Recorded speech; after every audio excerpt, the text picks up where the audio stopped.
Bismillahirrahmanirrahim. Assalamualaikum warahmatullahi wabarakatuh.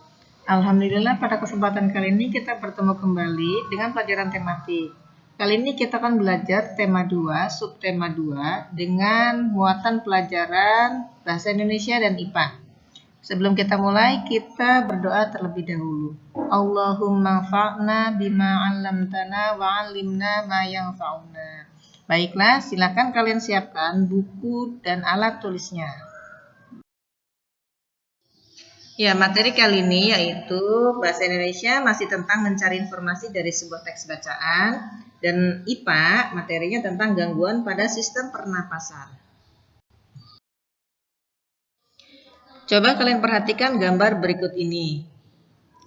Pada gambar itu ada Siti, Dayu, dan Edo yang sedang berjalan bersama ketika pulang sekolah. Mereka berjalan di sepanjang tepi jalan raya. Tiba-tiba sebuah mobil melewati mereka. Mobil itu mengeluarkan asap tebal dan hitam. Udara di sekitarnya pun langsung berwarna kelabu. Dayu jadi terbatuk-batuk. Siti dan Edo segera menutup mulut dan hidung mereka. Kemudian Dayu, Siti, dan Edo berjalan menuju pohon yang rindang. Mereka berhenti sejenak di bawah rimbunan daun pohon itu. Dayu menengadahkan kepalanya lalu menghirup napas yang panjang. Nah, sekarang coba. Ada yang tahu nggak mengapa Dayu batuk-batuk? Dan mengapa kita merasa nyaman ketika kita berada di bawah pohon rindang? Ya, kita akan cari jawabannya ya. Nah, tadi kan ada pertanyaan mengapa Dayu terbatuk-batuk. Nah, Dayu batuk-batuk saat menghirup udara bercampur asap kendaraan bermotor. Sebaliknya, saat menghirup udara di bawah pohon rindang, Dayu merasa nyaman. Udara di bawah pohon rindang terasa segar, sedangkan asap kendaraan bermotor menjadikan udara kotor. Udara kotor itu dapat menyebabkan gangguan pernapasan. Nah, selain itu, ada lagi faktor-faktor penyebab gangguan pernapasan yang lainnya. Yang pertama, ada faktor fisik, di mana adanya kelainan pada organ pernapasan yang dapat menyebabkan gangguan pernapasan. Misalnya yang terlihat pada gambar ini, bayi yang terlahir dini atau prematur. Organ pernapasannya mungkin belum sempurna sehingga memerlukan alat bantu pernapasan. Nah, yang kedua ada faktor penyakit. Banyak penyakit yang menyebabkan gangguan pada pernapasan. Misalnya influenza, asma, bronkitis, emfisema, dan kanker paru-paru. Yang ketiga, ada faktor lingkungan. Ketika kita bernapas untuk menghirup oksigen, lingkungan kotor, asap kendaraan, asap pabrik, dan asap rokok mencemari udara. Dan udara yang tercemar menyebabkan ketersediaan oksigen menipis sehingga kita merasa sesak saat bernapas. Itu ya, seperti yang terlihat pada gambar. Banyak asap kendaraan dan asap dari pabrik. Nah, sekarang silakan kalian perhatikan gambar berikut ini. Di sini ada gambar seorang kakek, yang bernama kakek Husen, dan sebelahnya ada gambar bronkus ya. Kakek Husen ini mengidap penyakit asma. Saat udara dingin, kakek Husen akan merasa kesulitan bernapas. Kakek Husen biasanya akan segera menyemprotkan obat di dalam botol spray.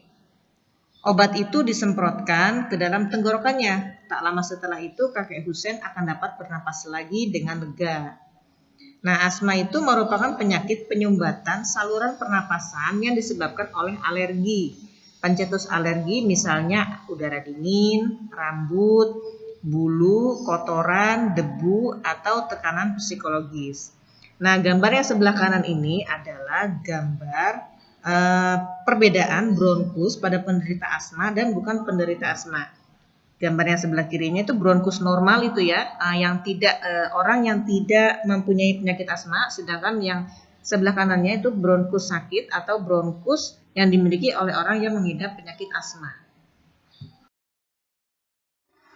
Penyakit asma memiliki gejala-gejala, diantaranya gejala awal pada penyakit asma berupa batuk, terutama pada malam atau dini hari ya, karena suhunya dingin. Kemudian sesak napas, napas berbunyi yang terdengar jika pasien menghembuskan napasnya, terus rasa berat di dada, dan juga dahak sulit keluar.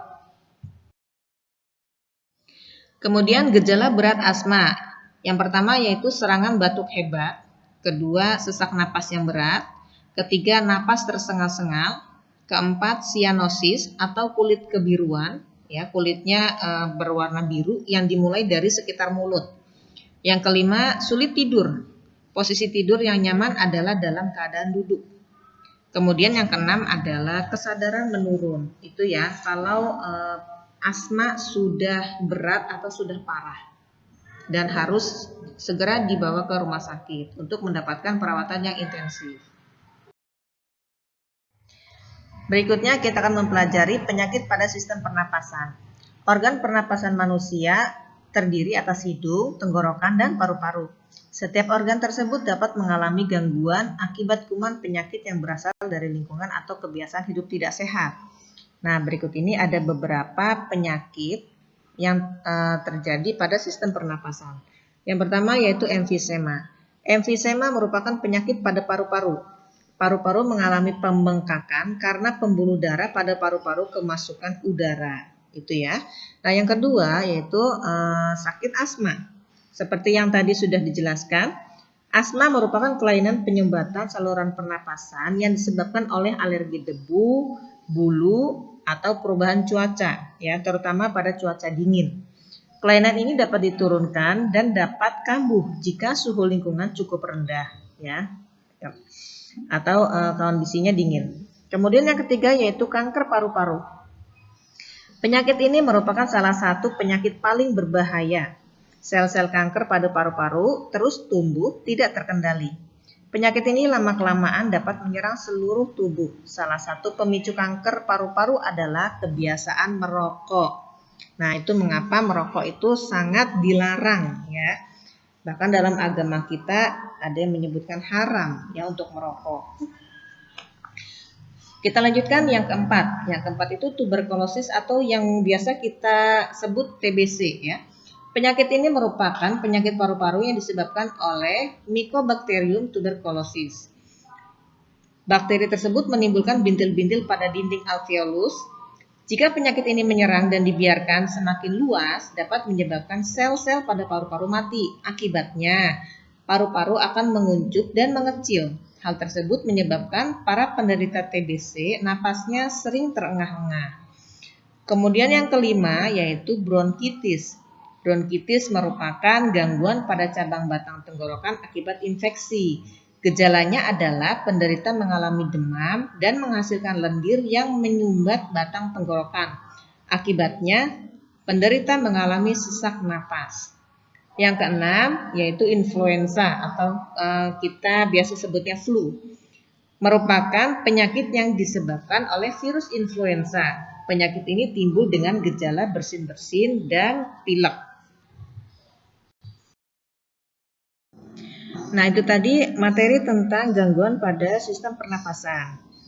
Untuk menghindarinya atau mencegah, kalian harus hidup sehat, tidak merokok, makan makanan yang sehat dan bergizi, dan juga harus menghirup udara yang bersih, ya. Usahakan untuk menghindari tempat-tempat yang berudara kotor. Kemudian kalian silakan kerjakan tugas membuat sebuah pertanyaan dan juga jawabannya berdasarkan teks bacaan pada halaman 80 sampai 81 tentang penyakit pada sistem pernapasan. Kemudian jawaban ditulis pada buku paket halaman 81 dan 82. Setelah itu nanti difoto tugasnya dan dikirimkan ke Ibu, ya. Di sana sudah ada contoh satu pertanyaan. Nah, kalian membuat satu lagi pertanyaannya. Begitu, ya. Ya, demikian materi untuk kali ini. Semoga kalian memahaminya dan silakan dikerjakan tugasnya. Terima kasih atas segala perhatiannya. Mohon maaf apabila banyak kekurangan dan kesalahan. Sampai jumpa pada pertemuan berikutnya. Sebelum kita tutup, kita membaca doa kafaratul majlis terlebih dahulu. Subhanakallahumma wa bihamdik asyhadu an la ilaha illa ant astaghfiruka wa atubu ilaik. Wassalamualaikum warahmatullahi wabarakatuh.